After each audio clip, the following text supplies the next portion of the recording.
I never thought that one sentence from my own daughter could feel like a knife twisting in my chest.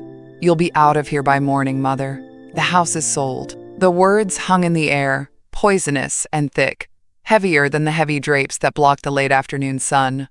My living room, my sanctuary for over 4 decades, suddenly felt foreign, invaded. Lauren stood in front of me, her arms crossed tightly over her expensive blouse, like she was trying to hold her composure. She couldn't even look me in the eye. Beside her, Brent lounged on the arm of the couch, smug and relaxed. He didn't bother hiding his satisfaction. I didn't flinch. Not yet. I wouldn't give them that satisfaction. My hands stayed folded in my lap, fingers steady, though I felt my stomach tightening.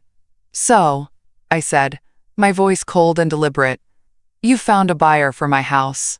And without speaking to me first. Brent let out a quiet chuckle, like a mosquito buzzing near my ear. "It's not just your house, Evelyn. You're getting older. You need care. Lauren and I have discussed this at length. This place is too much for you."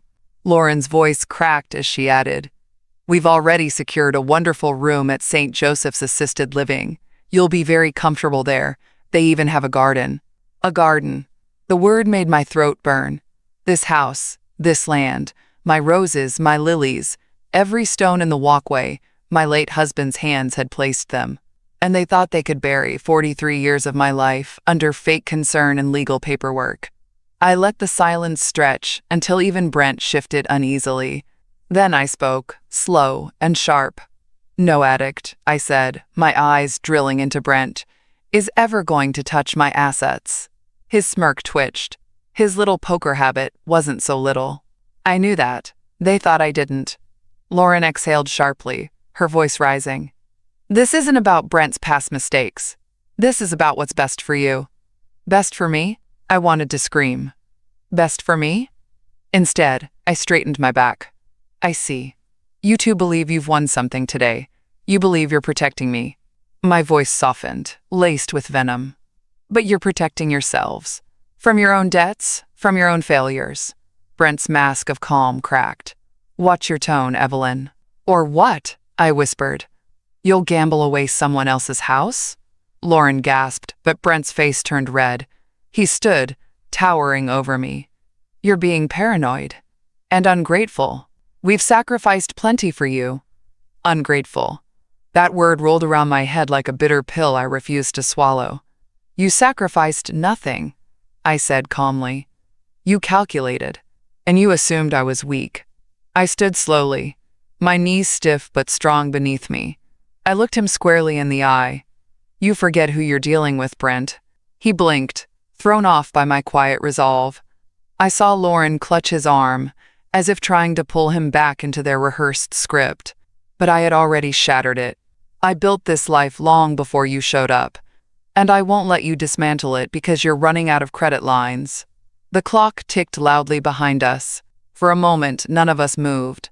Then Brent hissed, "You'll regret this." I smiled. A small, cold smile. "We'll see."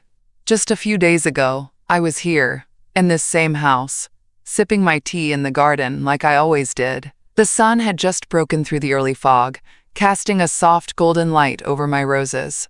The pink ones were finally blooming after a stubborn winter.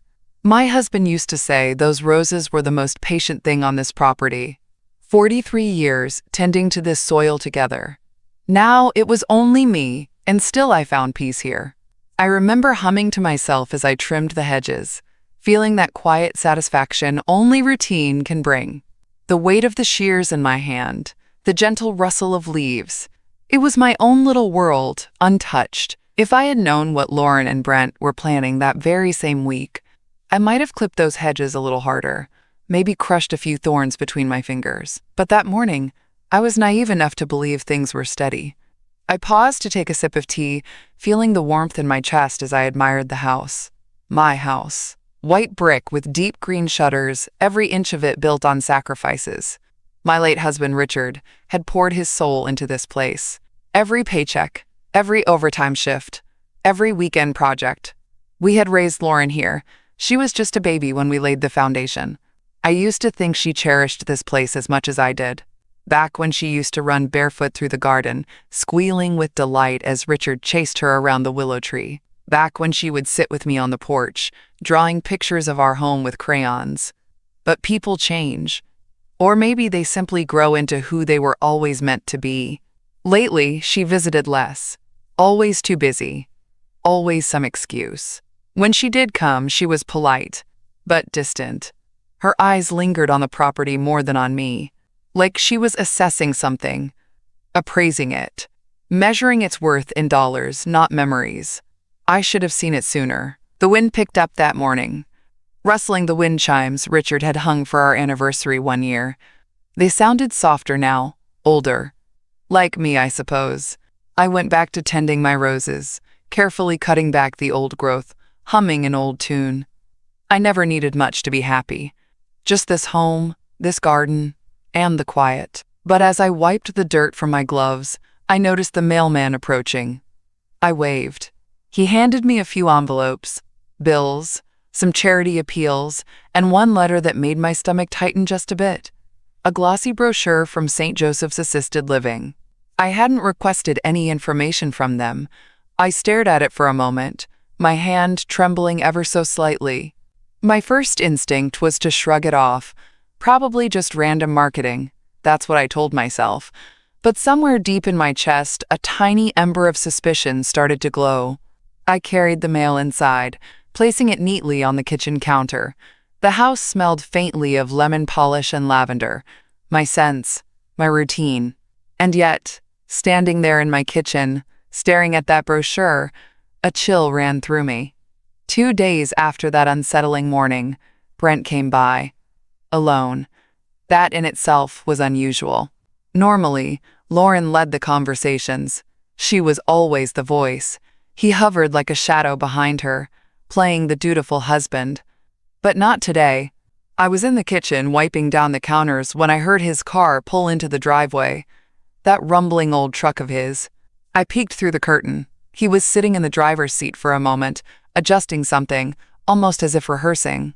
Then he got out and strolled up the walkway with that forced casualness he always wore when he wanted something.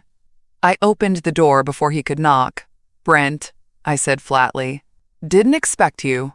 He smiled too wide, his teeth flashing like cheap poker chips. "Hey, Evelyn. Thought I'd drop by, see how you're doing." I stepped aside without answering, letting him in. The air shifted immediately. I could feel his eyes scanning the living room, the hallway, the house itself, like a man sizing up a prize he thought was already his. He followed me into the kitchen, standing awkwardly by the table as I poured myself some tea. I didn't offer him any. "You know," he started, rubbing his hands together, "Lauren's been a little worried about you lately. She thinks maybe you've been overexerting yourself." I said nothing, just blew gently across the surface of my tea.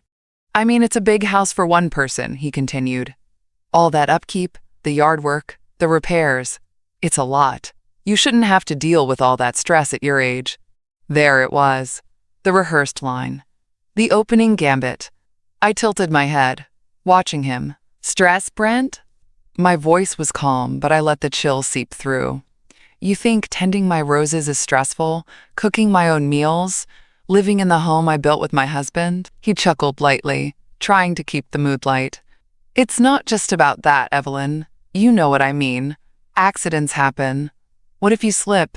What if you forget to lock the doors one night? God forbid something serious happens when you're alone." I felt my lip tighten. "I'm perfectly capable of locking my doors." He pressed on, a bit too eagerly. Of course you are. But Lauren and I have just been talking, you know. Thinking ahead. Planning responsibly. You've worked so hard your whole life. You deserve to relax. To have people looking after you.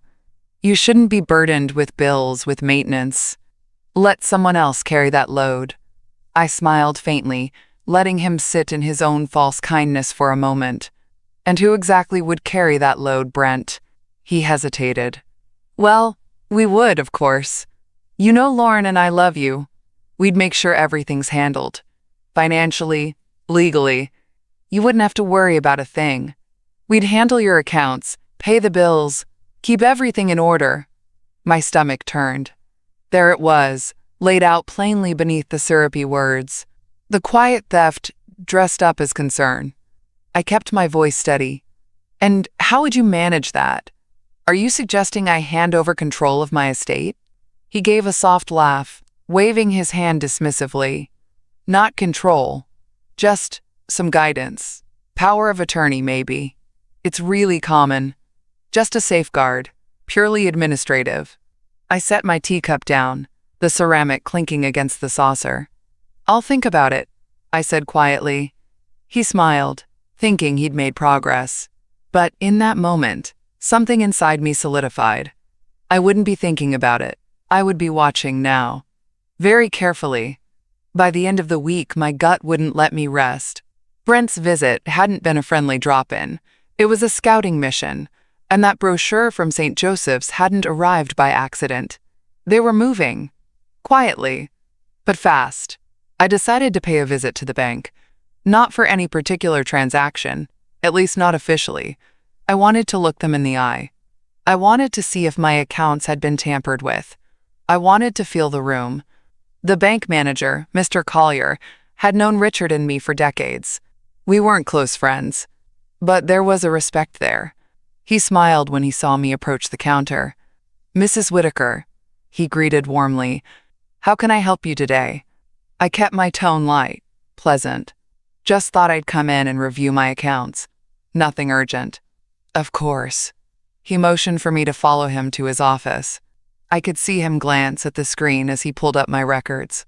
Something in his brow twitched, just barely. I caught it. "Everything in order?" I asked, folding my hands in my lap. He paused a beat too long. "Yes, everything's intact. But," he cleared his throat, "may I ask, have you authorized anyone recently to make inquiries or adjustments to your accounts?" My pulse slowed. My entire body stilled, but I kept my face neutral.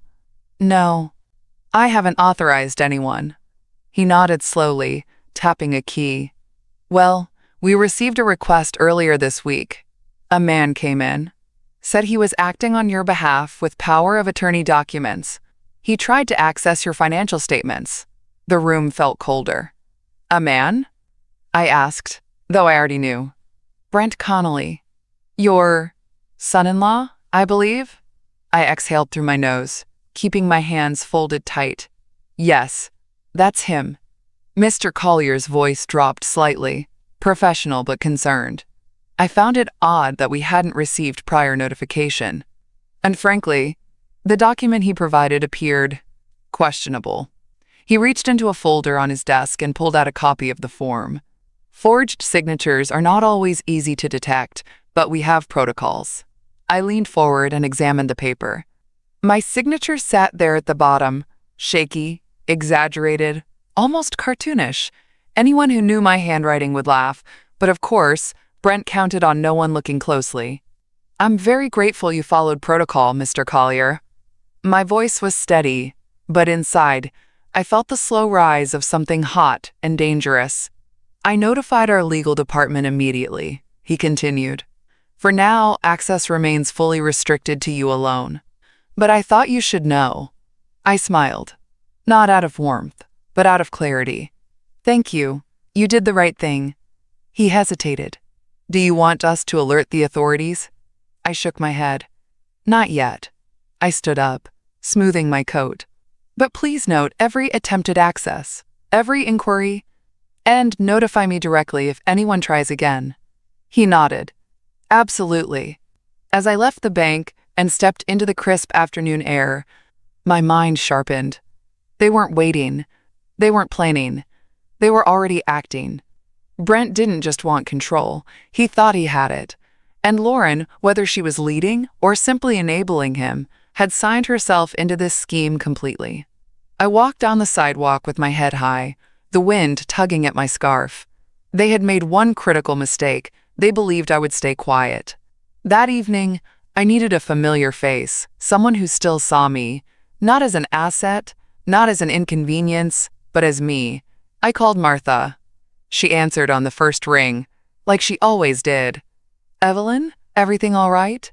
Her voice was soft, warm, and I realized how tightly my chest had been wound all day. "Could you meet me for dinner?" I asked, forcing my voice to stay steady. "Of course, dear." "The cafe?" "The cafe." The little place hadn't changed in years. Tucked at the corner of Main and Cedar, it was never too loud, never too crowded, just small enough to feel safe. As I walked in, Martha was already seated in our usual booth by the window. She stood and opened her arms without a word. The hug almost broke me right there. I swallowed the lump in my throat and sat down across from her. We ordered pot roast for her, grilled salmon for me, and only after the waitress walked away did Martha reach across the table, folding her hands gently over mine. "Tell me." I exhaled slowly, feeling the words build in my throat. "Lauren and Brent are trying to take the house." Her eyes sharpened immediately, but she didn't gasp or panic. She simply listened. I knew that's why I had come to her. "They forged documents," I continued, my voice steady but my hands tightening. "Power of attorney. Brent tried to access my accounts this week." Martha's lips pressed into a thin line. "The nerve," she whispered. "After everything you've done for her." I nodded. 43 years in this house. Richard built every inch of it. And now they think they can shove me into some nursing home and cash out my life.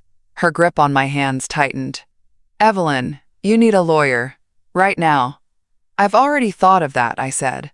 I didn't want to rush into something emotional, but after today, I paused, swallowing hard. After today, I see it for what it is. This isn't some misguided concern. This is theft.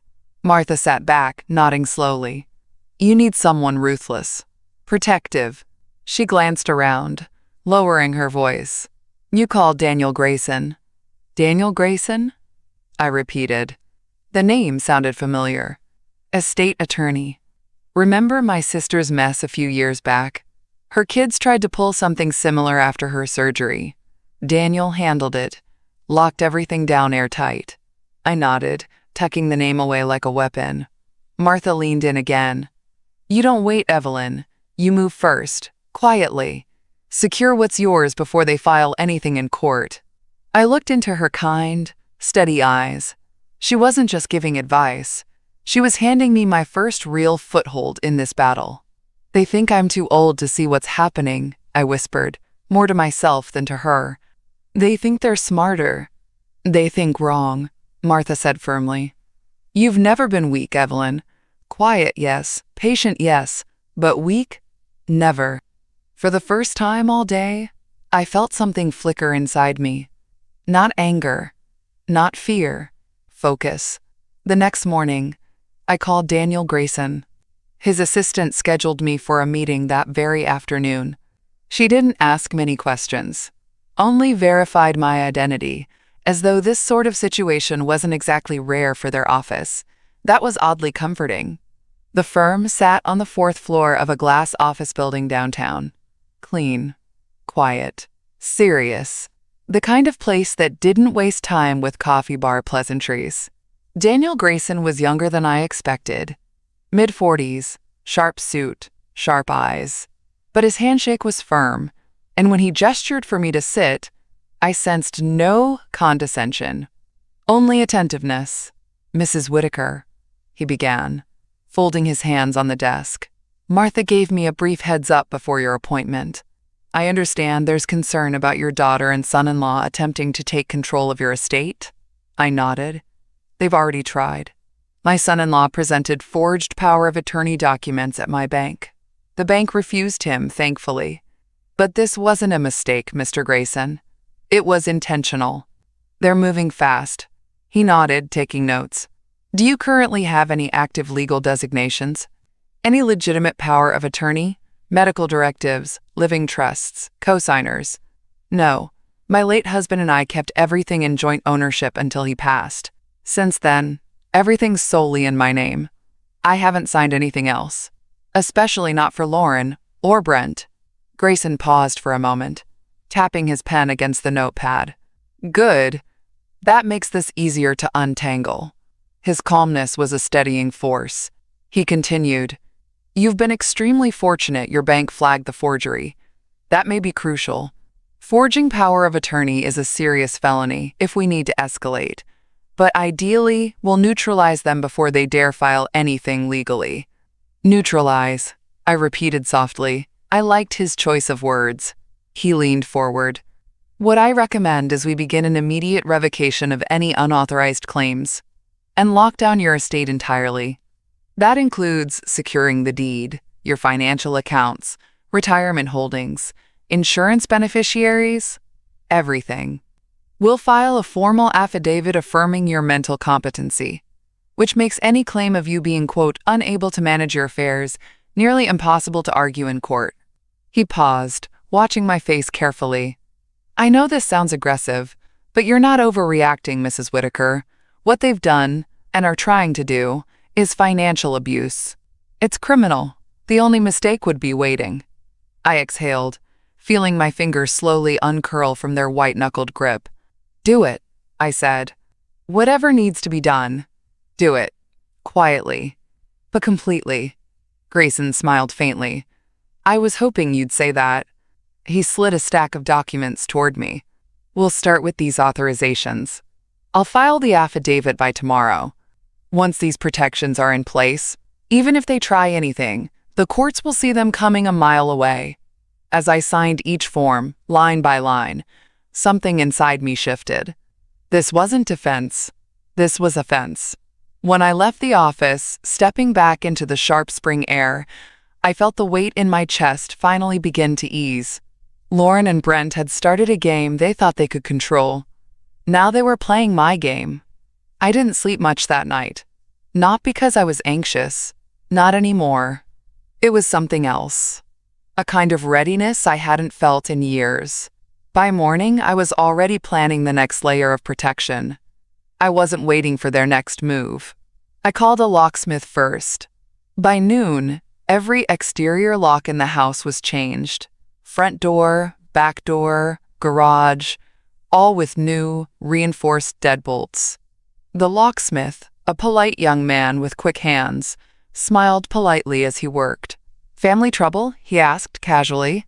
I only gave him a small, cold smile. Just being careful. Next came the security company. I upgraded the system entirely. New cameras installed outside, motion detectors inside. Every entrance was covered.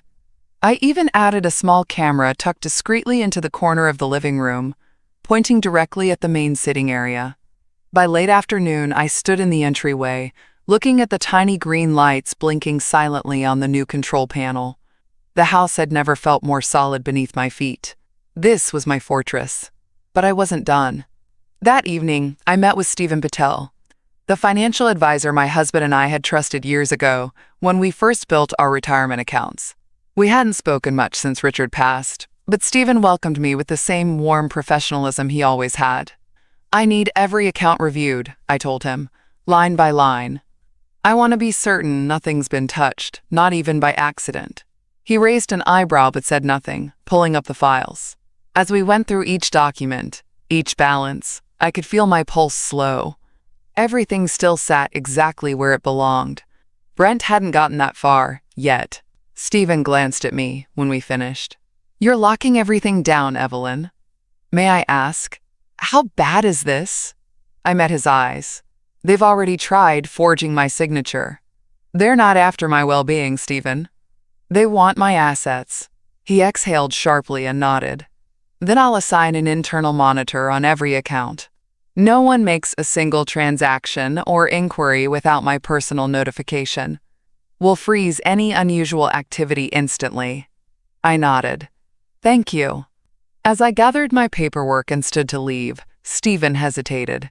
And Evelyn, if you ever need me to testify, just say the word. You have every right to protect yourself. I smiled, but this time, it wasn't forced.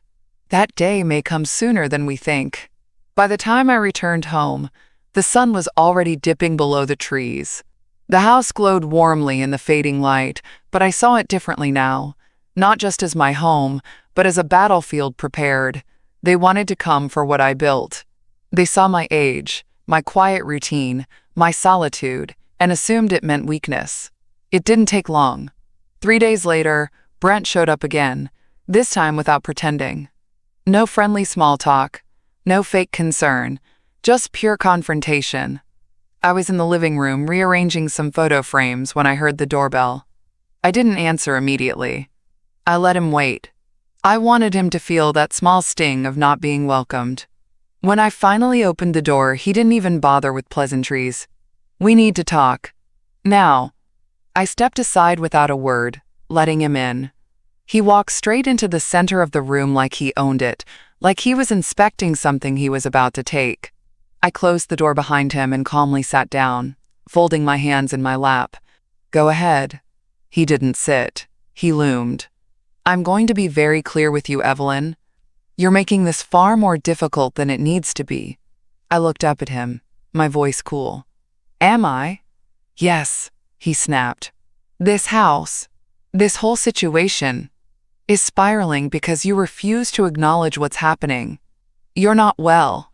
My jaw clenched. "Excuse me?" "You're getting forgetful," he continued. "Paranoid. You think everyone's out to get you, even your own family. You've isolated yourself. You're not thinking clearly." I could feel the old fury beginning to rise, but I kept my voice steady. "And you think that's enough to take everything from me?" He smirked, pacing slowly like a man rehearsing his testimony.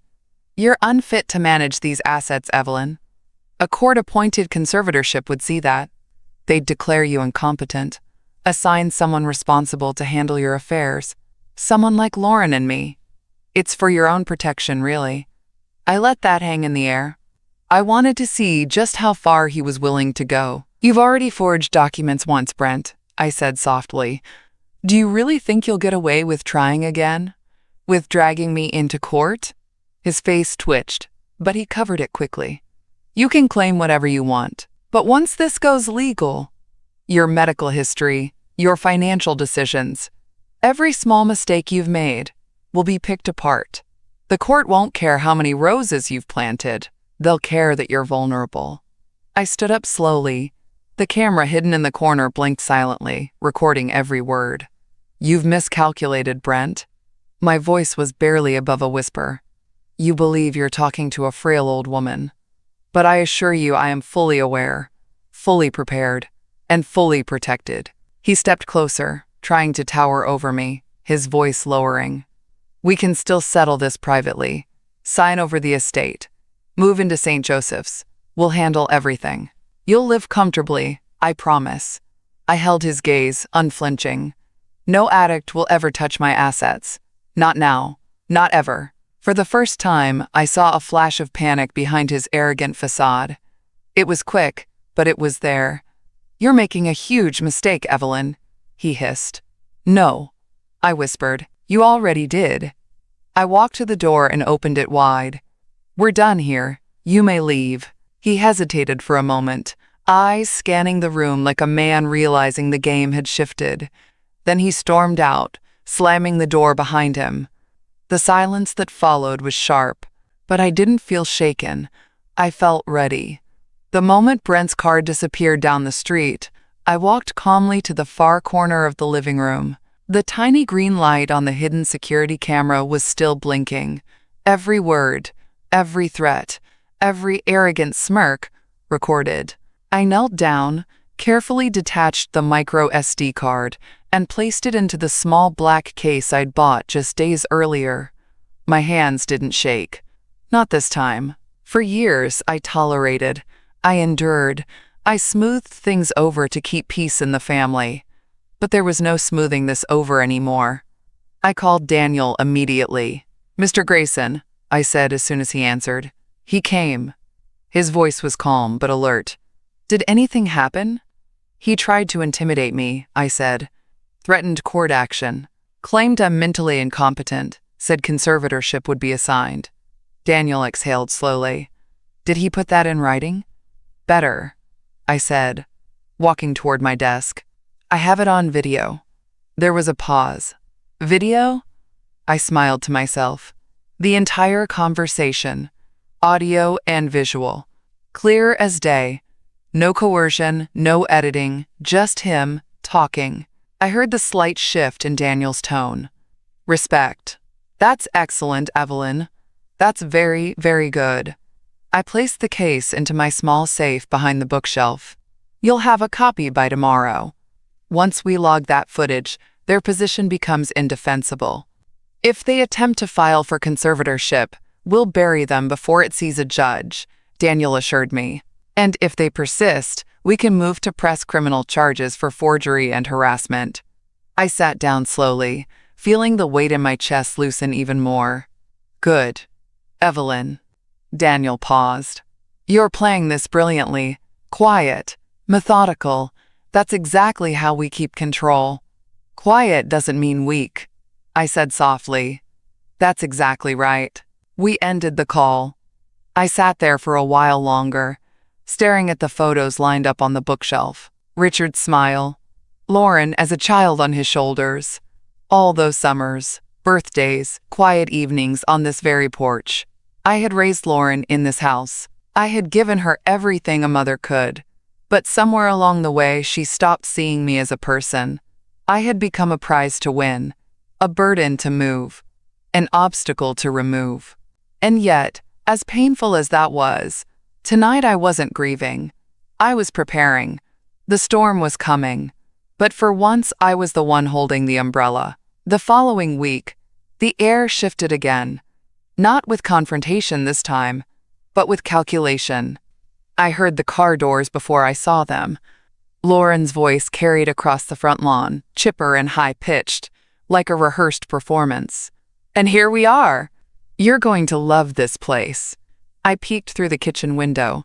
Lauren stepped out first, followed by a man in a polished suit, tall, mid-40s, briefcase in hand.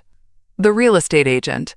Behind them came another man, stocky, younger, with slicked-back hair and sunglasses, even though the sun was weak and gray that morning. An investor. They were already here, walking my property like they owned it, touring my home before I was even gone. I didn't go out to greet them. I didn't open the door. I simply stood at the far end of the living room, where the camera had a full view, and watched.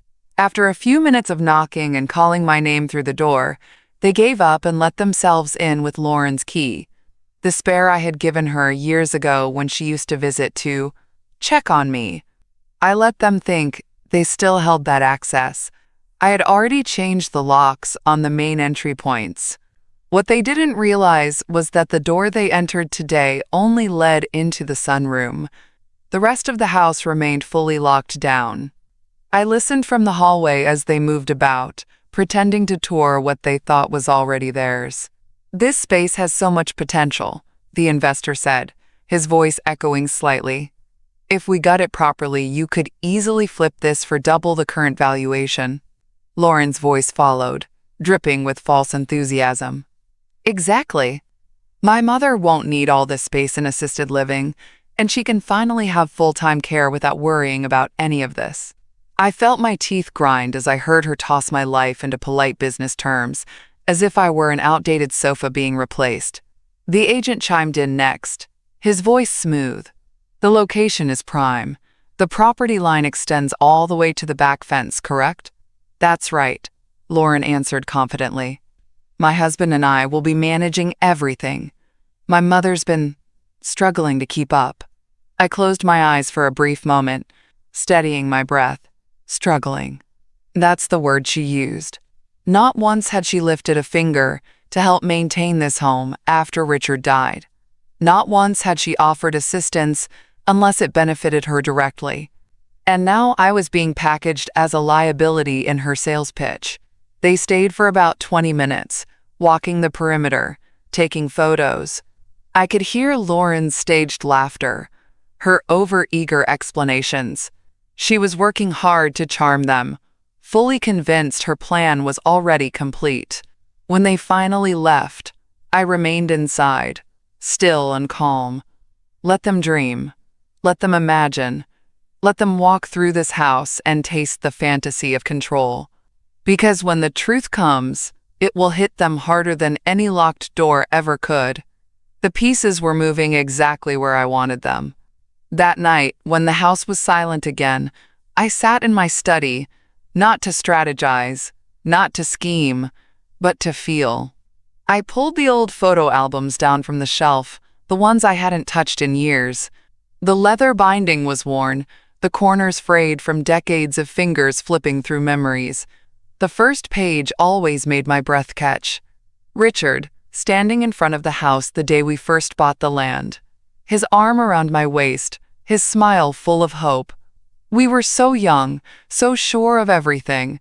Back then, the idea of building a home felt like building a future too large to fail. I ran my fingers gently across his face, tracing his features like my hand could still feel his warmth. My throat tightened, but the tears didn't come. Not yet. Page after page, the years unfolded. Lauren as a baby, her chubby hands gripping Richard's thumbs, her first day of school, family barbecues in this very yard, holidays, vacations, her birthdays, all here. And then, slowly, something changed as I turned the pages.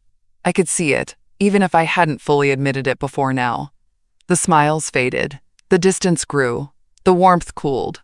Lauren began bringing Brent to family dinners, always smiling, always polite on the surface. But behind his eyes, I saw calculation even then. Richard had noticed too, but we both chose silence. Parents want to believe the best about the people their children love. Even after Richard passed, I kept holding on. I let her in. I made excuses.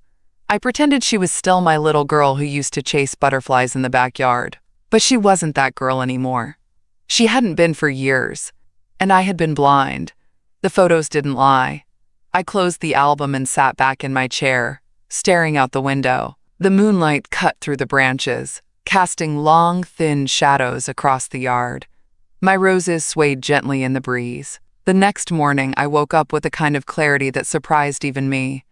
There was no longer any hesitation, no lingering grief weighing down my steps.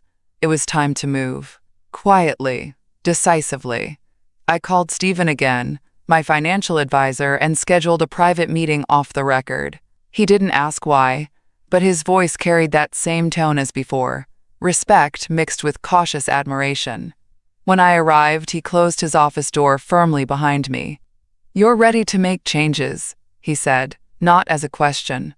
"I am," I replied. "I want full protection. Ironclad, unbreakable. I want to transfer all liquid assets into a private trust immediately, one they can't access. Ever." He leaned back slightly, tapping his pen against his notepad. "You want a private, irrevocable trust?" "Yes. That will shield everything from any outside claims, conservatorship, lawsuits, even probate challenges. Once it's in place, your daughter and son-in-law can scream all they want. They won't touch a cent." "Good," I said, "and I want to go further." Stephen's eyebrows lifted slightly, but he was already writing. "Go on." "I want this trust to hold the house as well. Full ownership transferred out of my personal name into the trust. I remain the sole beneficiary for the remainder of my life, but after that, it passes to who I name. Not Lauren, not Brent." Stephen nodded slowly, his eyes locked on mine. "You've thought this through." "I have," I said softly. "They were ready to sell this house from under me. This home is not a bargaining chip for their gambling debts." He tapped his pen twice, thinking aloud. "There are some technical steps. We'll need a property appraiser to establish current market value for the transfer filing. There will be some fees, but once filed, this locks everything in place." "That's fine." He paused, watching me closely. "You understand, Evelyn, once we move these assets into the trust, you're the only person who can authorize any changes during your lifetime. And after you pass, it follows exactly what's written in the trust documents. No one can contest it." "That's exactly what I want." Stephen smiled faintly, like a man who's seen far too many families unravel but was quietly impressed by my calm resolve. "All right, we'll begin immediately." I signed the initial documents that afternoon. As the pen glided across each page, something inside me lifted. It wasn't anger. Not anymore. It was power. Quiet power. The next phase needed to happen quickly, and without a single word leaking back to Lauren or Brent. I made one call. Just one. Henry? It's Evelyn Whitaker. Henry Ballard had been Richard's closest friend for nearly 30 years. He was also one of the few people left I could trust implicitly. Widowed himself now, Henry had long since retired from real estate, but still kept enough connections to navigate certain doors quietly. "I need to sell the house," I said calmly. "On my terms. To someone I choose. And I need discretion." Henry paused for only a second. "You're serious?" "I'm done playing defense." His voice lowered, gentle but firm. "Evelyn, you don't have to leave your home to stop them." "I'm not leaving," I corrected. "I want to sell it to someone who will hold it in trust but allow me to remain as a lifelong tenant. They won't be able to touch it." Henry exhaled slowly. "A private transfer with a lifetime lease back?" "Exactly." He cleared his throat, a little impressed. "You've thought this through." "I've been forced to." Within 48 hours, Henry called back. "I found your buyer. Trusted family friend of mine. Old money, zero debt. Discreet. They'll purchase the house under a private LLC and lease it back to you for as long as you live here. Not a penny changes hands beyond what's necessary to complete the legal transfer, and their attorneys specialize in airtight asset shielding." "Perfect." Henry paused again. "Evelyn, you're cutting off your daughter completely, aren't you?" I sat very still at my kitchen table, glancing at the old wind chimes outside swaying in the breeze. I gave her everything a mother could give. But love without respect is hollow. That afternoon, the paperwork was drawn up. The property appraiser's report had already been filed, thanks to Stephen. The private sale contract outlined every detail: the irrevocable purchase, the lifetime lease, the non-transferable deed. The next morning, I signed everything in Henry's office. The buyer signed too, a middle-aged woman with calm eyes and a quiet nod. She understood what I was doing and why. There were no questions, only clean signatures, filed promptly with the county. By noon, the house was no longer legally mine, not in name, but in practice, it was more protected than it had ever been. I sat alone on the back porch afterward, tea warming my hands, watching my roses sway gently. The house stood exactly as it always had, but now it was shielded from their reach completely. I didn't feel triumphant, not yet, but I felt steady. They would arrive soon, with their trucks, with their assumptions, and they would discover the world had quietly shifted beneath their feet. They came early, earlier than I expected, as if they couldn't wait to watch me crumble. I heard the engines before I saw them. 2 large moving trucks rumbling up the driveway, followed by Brent's battered pickup and Lauren's shiny SUV. The convoy of vultures had arrived. I stayed seated on the front porch, calm, my tea untouched on the small table beside me. I wanted them to see me waiting, ready. Lauren was the first to step out, all business, clipboard in hand, her mouth tight with determination. Brent followed behind, sunglasses on even though the morning was still overcast. And then came the movers, already unloading dollies and boxes like it was a done deal. Lauren walked up the steps briskly, feigning a polite smile. "Mother, you weren't answering your phone." "I know," I said quietly.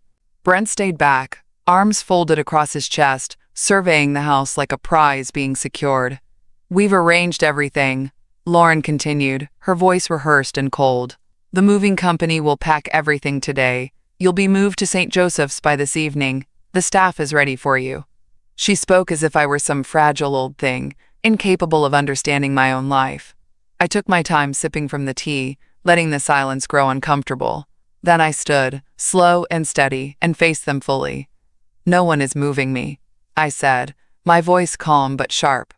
"You're trespassing." Brent chuckled, shaking his head. "Evelyn, for God's sake, don't make this harder than it needs to be. We're already under contract. The house is as good as sold." "That's where you're wrong." I reached for the envelope sitting neatly on the table and handed it to Lauren. The thick, official papers carried the weight of finality. "This is the notarized deed of sale, fully filed and recorded with the county," I said evenly. "As of last week, this house no longer belongs to me personally. It belongs to a private trust, held under LLC ownership. I remain a legal tenant for the duration of my lifetime. Lauren's face drained of color. She flipped through the pages desperately, her hand starting to shake. No, you can't do this, she whispered, voice breaking. We had an agreement. You had a plan, I corrected. You never had an agreement. Brent stepped forward, his voice hardening. This is fraud. You're not mentally competent to make these decisions. I smiled coldly. Oh? You'll have a hard time proving that, especially after your little performance last week. His eyes narrowed. What performance? I took a small step closer, lowering my voice. The one you kindly delivered, on camera. Every threat, every accusation, every attempt to intimidate me into signing over my estate. His jaw tightened. His hands balled into fists. You set me up. No, I said softly. You revealed yourself. The movers stood frozen near the truck, unsure if they should continue or retreat. The tension in the air was thick enough to choke. Just then, another car pulled into the driveway. Not police. Not a lawyer. Daniel Grayson stepped out, briefcase in hand, cool and composed. Lauren's shoulders sagged when she recognized him. Brent's face flushed with fury. You brought your lawyer here? Brent snapped. No, I said calmly. My attorney has been here from the very beginning. You're the ones who arrived late. Brent's bravado cracked right there on the porch. He hadn't expected this. He expected me to crumble, to plead. But I stood still, calm, while he spiraled. You think this little stunt will hold up in court?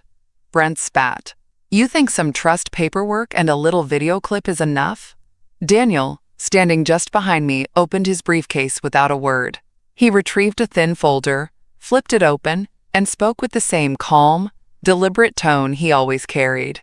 Actually, Mr. Connolly, your attempt to seize Ms. Whitaker's assets through fraudulent documents, unauthorized financial access, and now physical intimidation are well documented.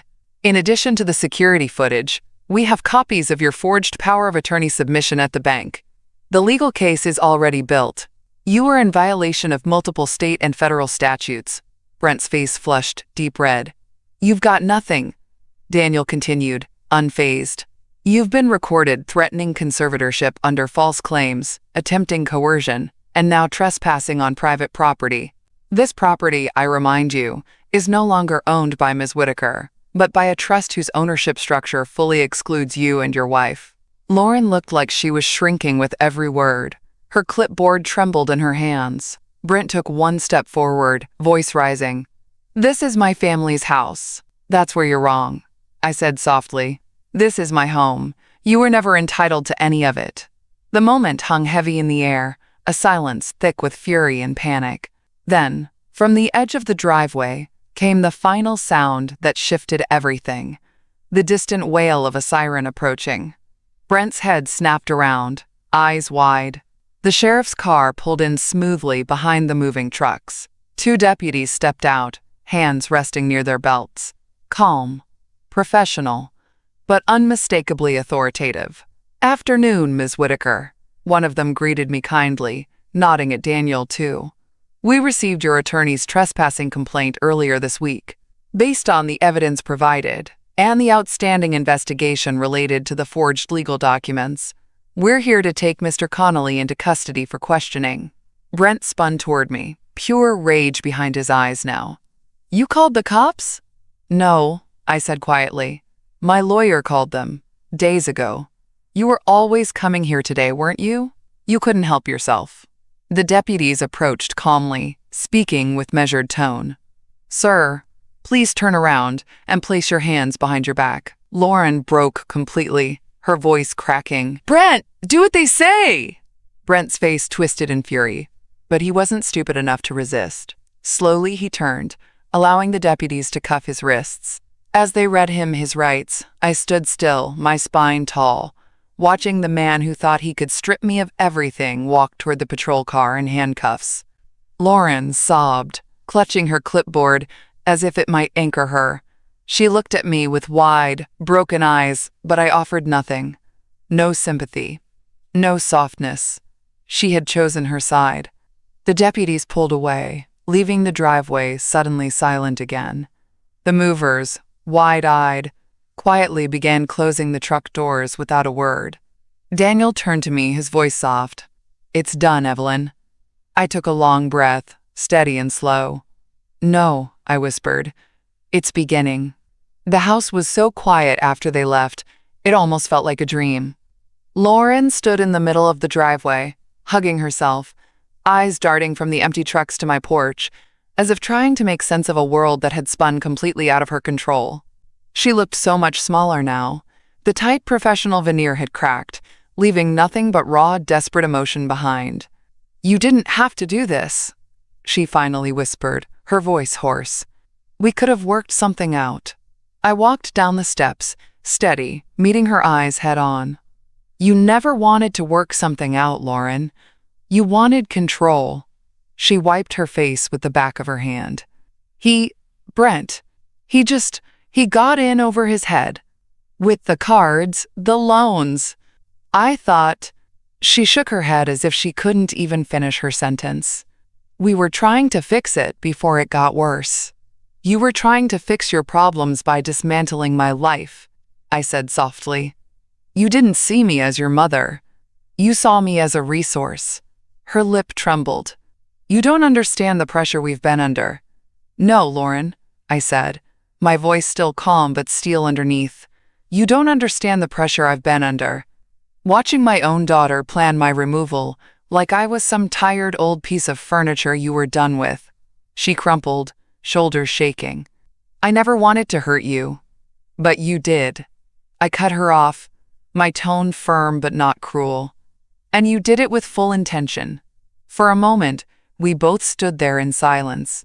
"I lost everything today," she whispered, barely audible. I shook my head. "No, you lost what you never had. This house was never yours to take. My trust was never yours to exploit. You still have your life. You still have your freedom." I let the words hang for a beat before finishing quietly. "Brent may not." Her breath caught. The full weight of that truth finally sinking in. Daniel stepped beside me, waiting patiently. "We should go inside, Evelyn. The deputies may need to follow up with you this evening. And I'll be coordinating with the prosecutor's office now that everything's on record." I nodded. As I turned to head back inside, Lauren called after me one last time. I didn't want it to come to this. I paused on the steps, glancing back over my shoulder. My voice was quiet, but sharp. "Yes, you did. You just never imagined I'd say no." She covered her face with her hands, shoulders shaking, as I finally stepped inside and gently closed the door behind me. The lock clicked softly, and the house, my house, was mine again. For the first time in months, I let myself lean back against the door and breathe. The exhaustion was there, but so was something else. Relief, not triumph, not revenge, just peace. The storm had passed, and I was still standing.